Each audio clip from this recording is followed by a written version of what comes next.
Wa yas'alunaka 'anil mahidi qul huwa adam fa'tazilun nisaa fil mahidi wa la taqrabuhunna hatta yadhhurna fa idza tatahharna fa'tuhunna min haitsu amarakumullah innallaha yuhibbut tawwabina wa yuhibbul mutatahhirin. Surat Al-Baqarah ayat 222. Riwayat Imam Ahmad menyebutkan dari sahabat Anas bin Malik. Dari sahabat Anas bin Malik. Annal Yahuda kanat idha hadat al-mar'atu minhum lam yuwakiluhum wa la yujami'uha wa lam yuwakiluha wa lam yujami'uha fil buyut. Fasa'ala ashabun Nabi sallallahu alaihi wasallam fa anzalallahu azza wa jalla wa yas'alunaka 'anil mahid qul huwa adzam fa'tazilun nisaa fil mahid wa la taqrabuhunna hatta yathurna.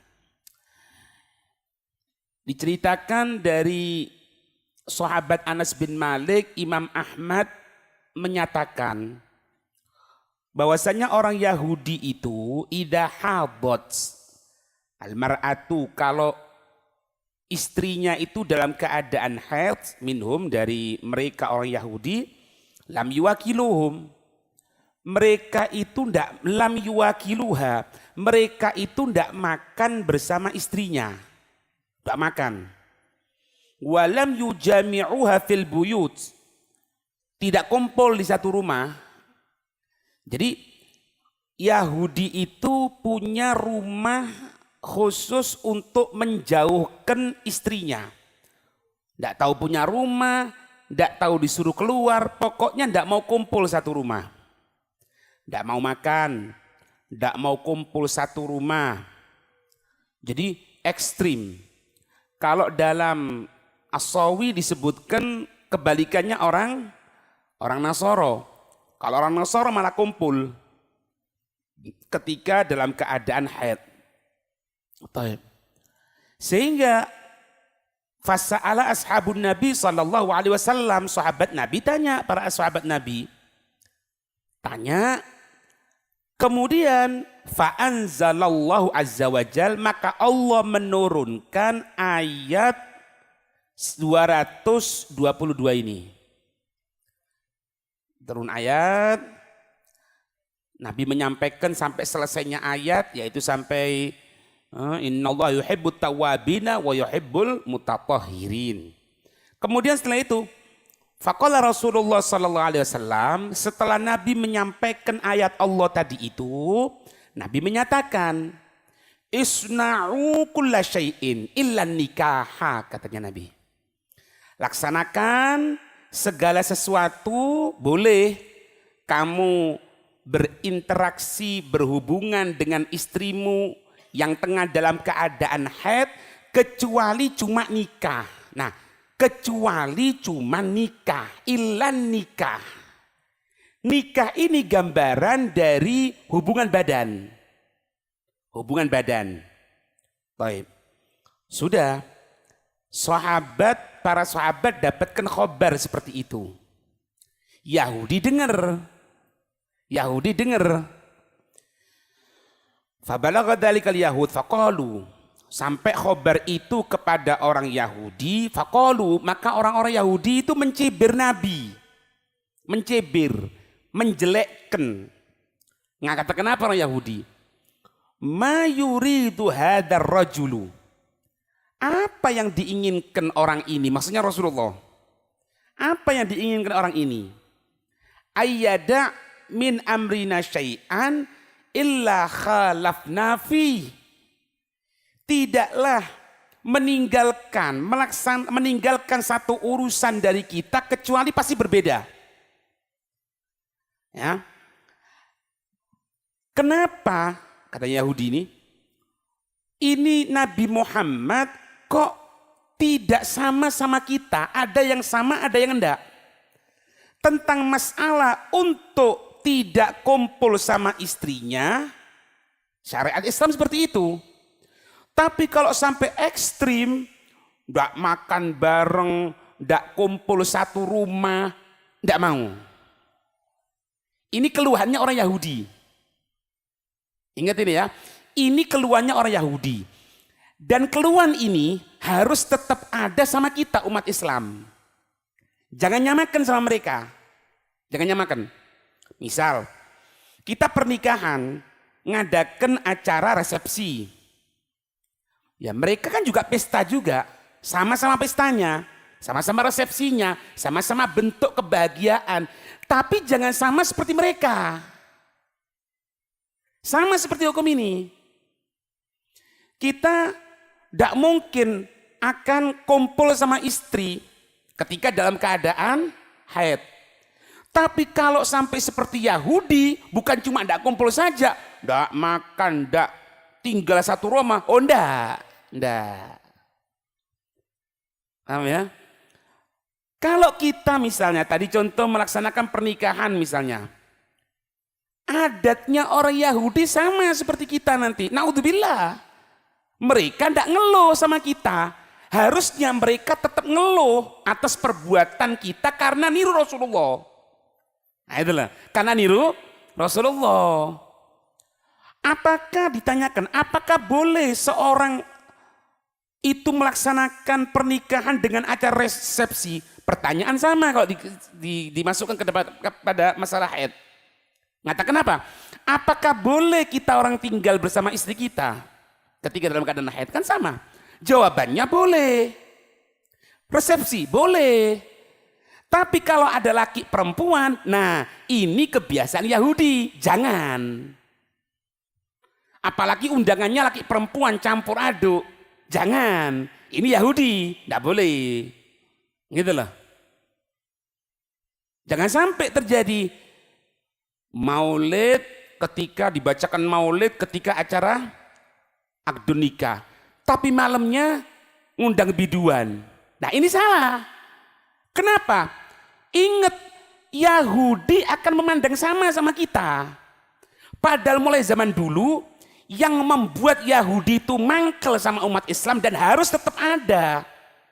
Karena umat Islam ini pasti menyelisih tentang apa-apa yang terjadi dengan mereka orang Yahudi.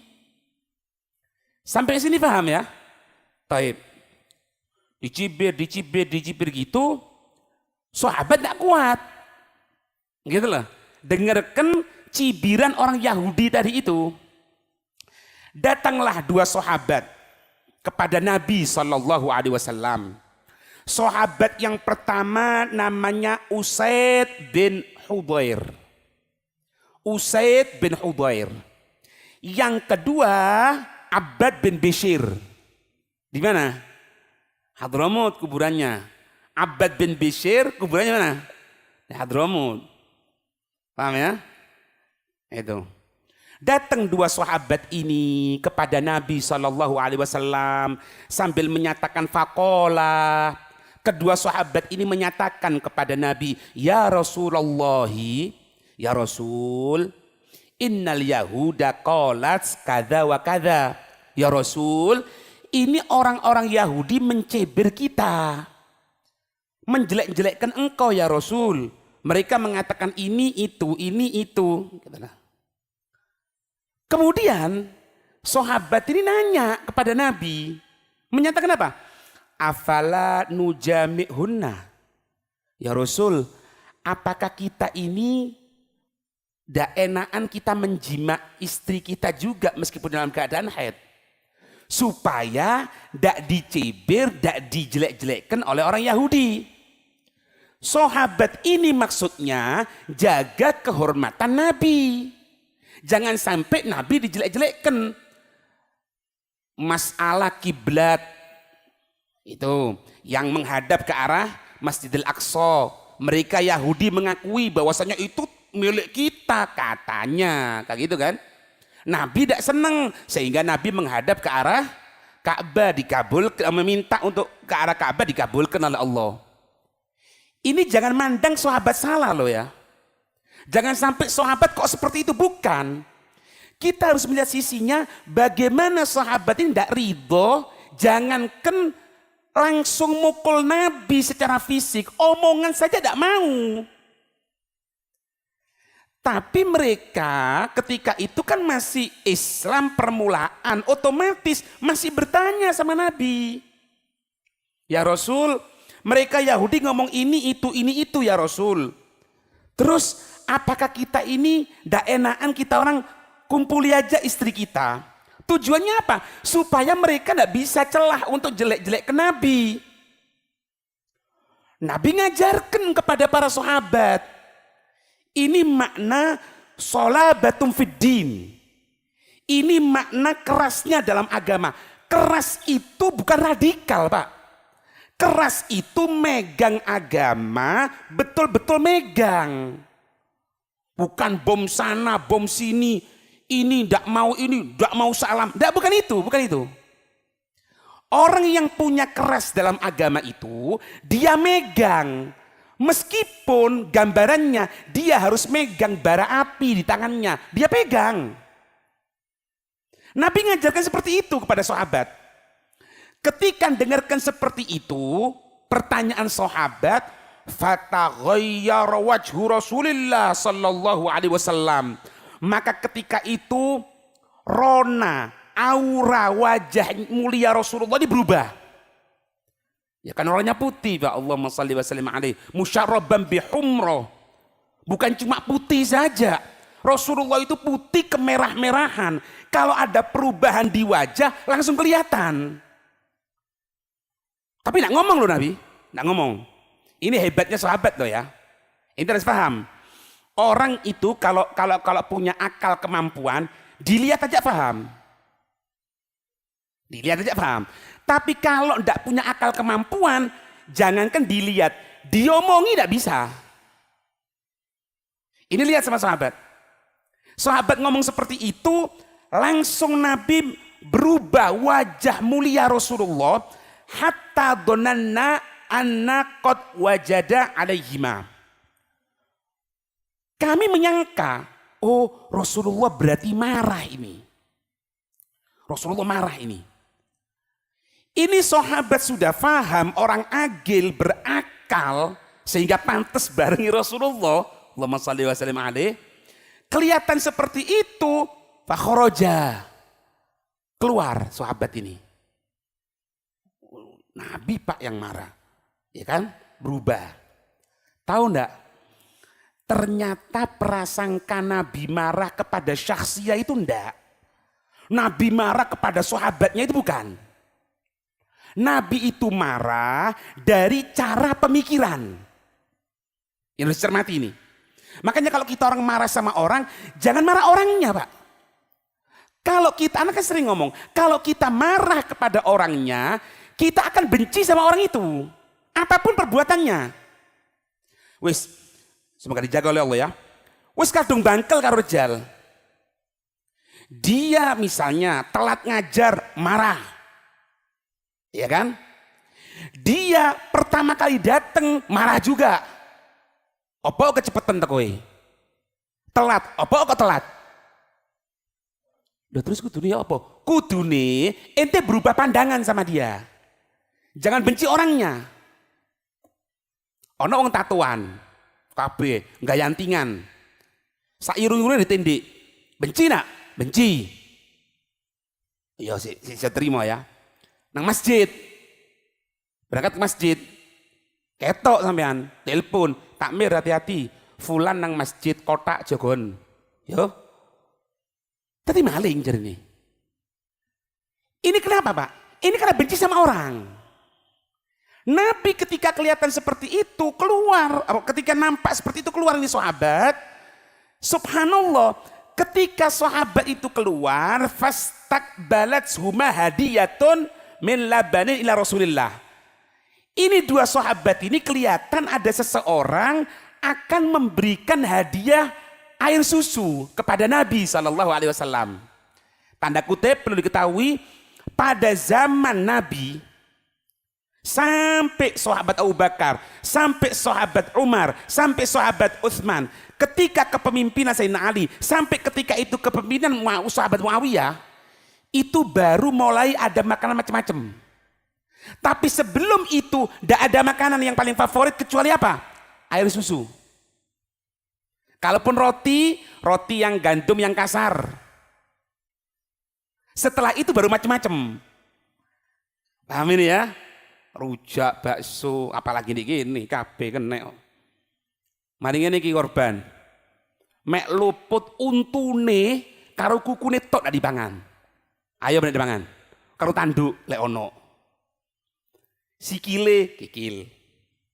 Buntute sop buntut. Kebu penggene kotoran dadi krengsengan. Engko moro nyalakno wedusi, ojo wedhus kolesterol. Lah kon kabeh dipangan le. Ya buyar. Ngerti ini ya? Kelihatan ada orang bawa susu. Ndak berani Pak, diem jalan sahabat. Lihat ya, makanya kita orang ini jangan pernah bersifat suudzon terutama kepada guru kita. Hati-hati. Ini yang jaga ya, betul Pak. Hati-hati. Otomatis kan sahabat tidak berani kan kembali kan. Jalan terus. Apa yang terjadi? Nabi dapatkan hadiah susu tadi itu. Fa'arsala fi atharihima. Maka Nabi memerintahkan satu sahabat untuk manggil kedua sahabat itu. Panggil sahabat itu. Panggil itu Usaid bin Hudzair. Panggil itu Abbad bin Bishr. Panggil dia. Setelah dipanggil datang ke hadapan Rasulullah, fasaqahuma.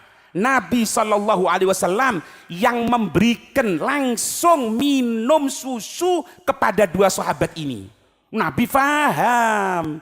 Oh, mungkin pikiran gini Pak kalau bahasa gampangnya. Oh, berarti mereka menyangka kalau aku ini marah sama dia. Padahal bukan, dari pemikiran. Sampai sini paham? Maka setelah itu fa'arafa alam yajid alaihima. Maka kedua sahabat ini dan tentunya yang lain paham bahwasanya Nabi tidak marah kepada syakhsianya orang itu. Tidak marah kepada pribadinya itu sahabat. Kita pengikutnya Nabi seperti itu Pak. Jangan musuhi. Bahkan dalam perkataan Sayyidina Umar beliau mengatakan apa? Orang itu kalau punya ilmu, ngerti kitab, hebat, baca ini, teruji nanti ketika engkau menghadapi orang-orang yang mencaci kamu, yang jelek-jelekkan kamu. Maka ketika itu akan muncul perasaan rahmatmu kepada orang itu. Akan muncul perasaan kasih sayangmu, akan engkau angkat tanganmu mendoakan dia. Bukan dicaci balas nyaci, kebalik. Sumbernya dari mana? Nabi Shallallahu Alaihi Wasallam itu Pak. Waktu taklim dulu, tahu taklim dulu di Hadramut itu Sayyidina Umar pernah cerita sama kita orang. Waktu itu kita orang taklim bejuri, ba'dal maghrib. Cerita. Ada di satu masjid itu dua kelompok orang, ya, semuanya kelihatan dzikir semuanya. Kelompok satu kelihatan dzikir, kelompok satunya dzikir. Ada satu orang soleh, seorang bijak itu pasti soleh Pak. Kalau soleh pasti bijak, pasti itu ndak mungkin ndak. Kalau waduh tuwo elek, sumpah serapah, ndak masuk. Tanya, ya engkau orang soleh katanya. Iya kenapa katanya? Di antara dua kelompok ini kira-kira anak masuk di mana? Di kelompok dzikir yang itu atau kelompok dzikir yang ini? Oh gitu, iya. Ya diuji aja. Gimana caranya? Ntar ayo singitan Pak. Ngapek watu. Jadi coba tapi ya. Iki tak cerita nih kan. Aja kon coba mergo bendok aku rek ojo rek. Iya. Ngambil batu dilemparkan kepada kelompok yang pertama. Tak. Ketika dilemparkan ndak dzikir maning Pak ngadeg. Kurang ajar. Siapa melempar batu? Tidak punya akhlak. Ini orang soleh. Kita tengah zikir. Ini gini, ini gitu. Marah. Singitan namanya. Mandek. Mandek. Oh ngamuk kan ngono, Bang. Saya terus suka ngamuk. Ya jebol gitu. Kata soleh sudah kelihatan ya. Iya. Ngambil batu paling. Ngambil batu lagi, dilempar yang kedua. Tak. Ketika tengah zikir kena batu, bukan marah, tambah nangis, Pak. Sambil nyatakan apa? Ya Allah, kami tahu ya Allah, zikir kami penuh rusak ya Allah, zikir kami penuh riya, penuh ujub bangga diri ya Allah, sehingga Engkau utus seseorang untuk melemparkan batu ke hadapan kami. Maafkan kami ya Allah, maafkan kami ya Allah, maafkan dia juga ya Allah. Kata yang soleh, kelihatan? Iya. Ini tahu kan ikut yang mana sekarang? Iya, ya wis. Ngerti ya? Ini tujuan ngomong ngerti ya? Paham lah, paham. Tujuan ngomong bukan kemana-mana. Tujuan ngomong untuk menempa jiwa kita supaya jadilah lautan yang tidak akan pernah menjadi mutanajis atau najis karena maaf bangkai. Apapun yang masuk akan hilang jadi suci. Jangan jadikan hati kita ini bagaikan ember atau cebok, tempat yang kecil, terkena sedikit saja rusak semuanya. Qurannya rusak, zikirnya rusak, ngajarnya rusak. Naudzubillah, naudzubillah. Paham? Allahu Akbar ya. Semoga kasih kekuatan sama Allah ya. Kekuatan. Ojo kon di hati umur ngomong, coba rek. Ojo rek. Ojo. Lah Habib Umar bin Abdurrahman Al-Attas kenapa milih Hautoh? Huraidoh tempat dakwahnya. Karena ketika sampai di sana keledainya diganggu. Diganggu beliau. Katanya beliau, di sini tempat aku untuk dakwah. Sebelumnya dijamu. Dikasih makan, digeng kata enggak ini. Nyari tempat yang ekstrim. Wis tak nututi lah. Wis potongan kita orang wis cukup kita dengarkan nyoba pelan-pelan. Pelan-pelan nih. Enggak diulang langsung ya enggak diulang langsung. Mungkin kalau pas kebetulan kita buka HP, yang buka HP, buka dunia maya romantir iki ono sak macemi. Itu tok cobaan ini dulu. Kuat enggak? Kuat enggak? Semoga kekuatan, Pak. Fa'tazilun nisaa fil mahid, maka jauhilah perempuan di dalam haid. Maksudnya ay al farja. Maksudnya jangan sampai maaf hubungan badan. Hubungan badan tidak boleh. Nah, sesuai dengan tadi itu isna'u kulla syai'in illan nikah. Laksanakan segala sesuatu kecuali nikah. Walihada dhahaba katsir min ulama au aktsaruhum. Atas dasar ini pemikiran para ulama seperti itu atau bisa paling kebanyakan mereka seperti itu. Ila kepada annahu yajuzu, boleh. Mubasyaratul haidhi fi ma'adal farji. Boleh kita orang untuk menyentuh istri kita yang tengah haid, yang tidak boleh itu maaf hubungan badan tok. Tidak boleh. Hubungan seksual tidak boleh. Ya. Nah, di sini banyak riwayat, Pak. Riwayat tentang bagaimana itu baginda Rasul dengan istri-istrinya, terutama dengan Sayyidatuna Aisyah. Ini riwayat, hati-hati, dengarkan, ambil dengan perasaan ta'zim kepada Rasulullah. Jangan sampai timbul pelecehan. Jangan sampai timbul. Karena nanti akan cerita semacamnya dicerita di sini. Paham? Apa tujuannya? Supaya tahu hukum bagaimana ketika menghadapi istri yang tengah haid. Dan yang kedua, supaya ente tahu kedudukan para istri-istrinya Nabi, terutama kepada Sayyidina Aisyah yang begitu dekatnya dengan Rasulullah. Supaya tahu nanti. Nah, kesalahan kadang-kadang ketika menceritakan seperti itu kemudian dibuat guyonan. Jangan, Pak. Ini Rasulullah, jangan main-main. Ini istri-istrinya Rasulullah, jangan main-main. Ibunya umat Islam semuanya loh ini. Baik, kita mulai pelan-pelan. Anak kira kalau membaca semuanya riwayatnya tidak nututi, malam ini tidak nututi. Pelan-pelan, alon-alon pokok lakon, geremet-geremet pokok selamat. Ya. Baik. Diceritakan di sini diceritakan di sini Abu Dawud. Ya. Dari sebagian istri-istri Rasulullah SAW, dari sebagian riwayat ibu-ibu kita semuanya. Allah. Apa katanya di sini diceritakan? Kana idza arada minal haidhi syai'an yalqa ala farjiha tauban. Nabi itu sallallahu alaihi wasallam jika ingin mendekati istrinya, ketika istrinya dalam keadaan haid, Nabi itu meletakkan kain yang menutupi di atas kemaluan tersebut. Padahal Nabi orang yang paling bisa jaga hati. Kenapa? Ini pengajaran buat kita. Riwayat yang pertama.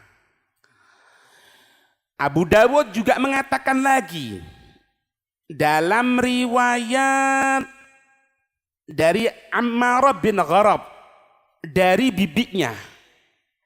Bibinya itu pernah bertanya kepada Sayyidah Aisyah. Bibinya sahabat Ammar bin Gharab tanya kepada Sayyidah Aisyah. Tanya gimana?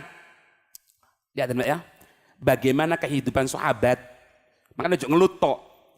Dengarkan gimana kehidupan sahabat.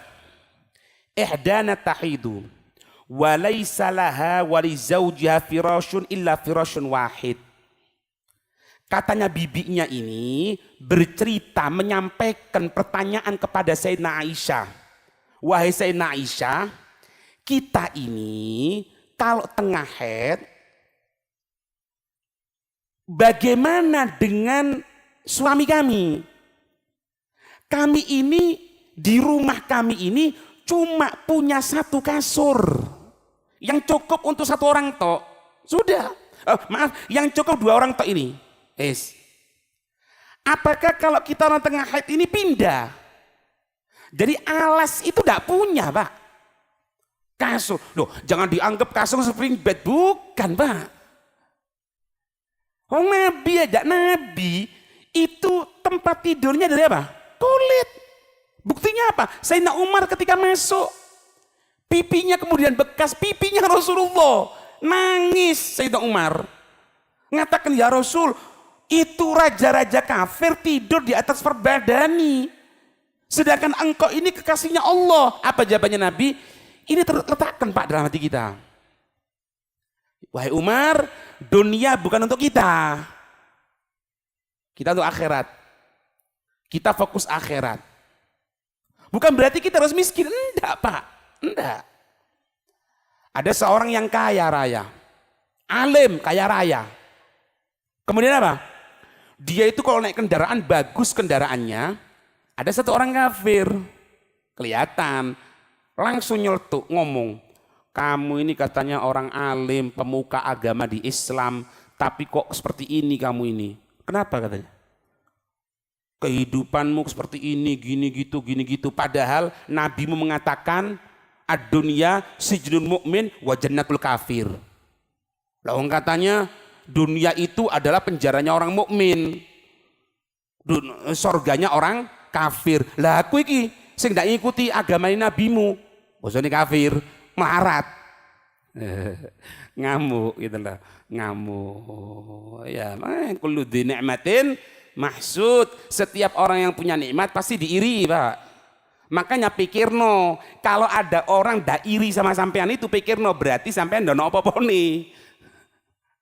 Sepurane rek, ojo ngamuk maning. Itu tak apa-apa wis. Pokoke tujuanku ndak ngono ya. Ya. Paham enggak? Apa jawabannya? Kenapa katamu? Aku nikmat seperti ini, iya. Kamu sulit, iya. Dengarkan ya. Kalau nanti ngelihat kenikmatan Allah yang ada di sorga, ini tidak ada apa-apanya. Ini bagaikan penjara. Sedangkan kamu, kalau nanti akan ngelihat diadab sama Allah di neraka, ini sorgamu. Karena di neraka taat ente. Yang ngomong gitu siapa? Abu Bakar Adni. Alim suki. Dan pegang. Wong sing ngejar dunia lari. Tapi orang yang ngejar Allah, dunia yang lari untuk menghampiri dia.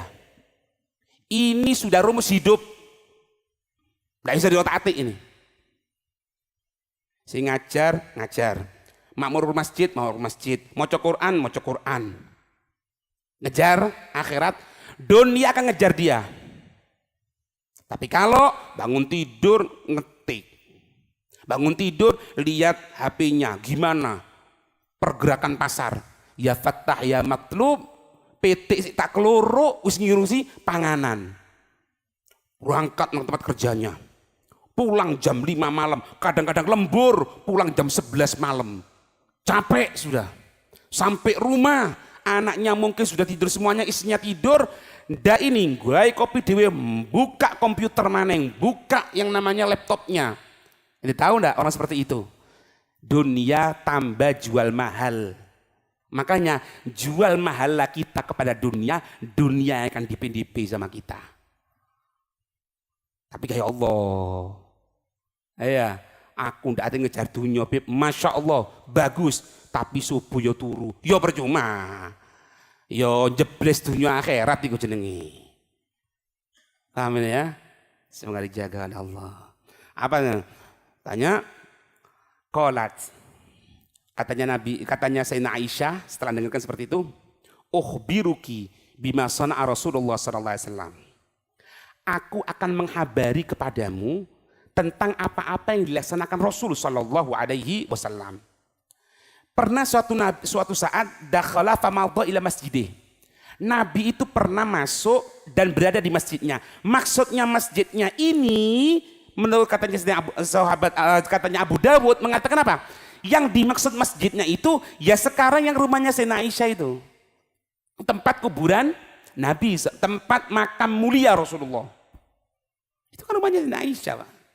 Diberikan hadiah dari abahnya Sayyidina Abu Bakar. Fama insarafa hatta ghalabasni aini. Nabi tetap di sana. Sampai aku ketiduran kata Sayyidina Aisyah. Kemudian apa? Fa'auja'ahu al-baradu. Nabi kedinginan. Nabi, Pak. Tanda kutip ya. Nabi kedinginan. Mau nyari selimut, mau ini tidak ada. Nabi kedinginan. Aku ketiduran gini. Ternyata Nabi itu kedinginan. Kemudian apa? Ketika itu faqala idni minni. Aisyah dekat kepadaku katanya. Aku ngomong, fakultu ini haid ya Rasul, aku dalam keadaan haid. Apa jawaban Nabi? Ikshifi an fakhdaiki. Kamu buka kelihatan paha ini, fakashaftu fakhdi, maka aku buka dari pahaku ini. Allahu Akbar. Perhatikan ini. Fawadha'a khaddahu wa sadrahu ala fakhdi. Ketika itu Nabi meletakkan pipi mulianya, meletakkan dada mulianya Rasulullah di atas pahaku, kata Sayyidina Aisyah. Wa hanaitu alaihi hatta dafi'a wa nama sallallahu alaihi wasallam. Sampai ketika itu aku peluk itu Rasulullah sehingga tidak kedinginan lagi itu Rasulullah tidur dengan pulasnya. Paham? Ngerti? Satu, bagaimana itu kehidupan Rasulullah? Rasul kedinginan, Pak. Kademen. Kalau kita orang kedinginan apa? Ngambil jaket kita. Ngambil selimut kita. Ngambil penghangat kita. Rasul enggak, kedinginan. Kemudian Nabi berbuat seperti itu pada Sayyidina Aisyah. Bukan karena apa? Untuk menghilangkan perasaan dingin. Dan lihat Rasulullah meletakkan pipi mulianya, dada mulianya, jasad mulianya Rasulullah di atas jasad mulia dari Sayyidina Aisyah. Aku rangkul Rasulullah sampai tertidur, hilang dingin tadi itu. Pertanyaan, berani tidak mulut kita ngomong sesuatu pada Sayyidah Aisyah? Kepada Sayyidah Aisyah? Lihat seperti ini. Dan banyak riwayat lagi nanti. Banyak riwayat lagi. Ini dekatnya. Makanya sahabat itu, para ulama berbeda pendapat. Ada yang menyatakan siapa yang paling dicintai di antara istri-istrinya. Ada yang mengatakan Sayyidah Khadijah, ada yang mengatakan Sayyidina Aisyah. Kebanyakan mengatakan Sayyidina Aisyah, Sayyidina Khadijah. Tapi ada yang memberikan penafsiran. Sebelum Islam atau bidayatul Islam yang paling dicintai Sayyidina Khadijah. Tapi setelah wafatnya Sayyidina Khadijah yang paling dicintai Sayyidina Aisyah. Deket Pak sama Rasulullah. Jangan sampai lo cawe-cawe kita punya omongan.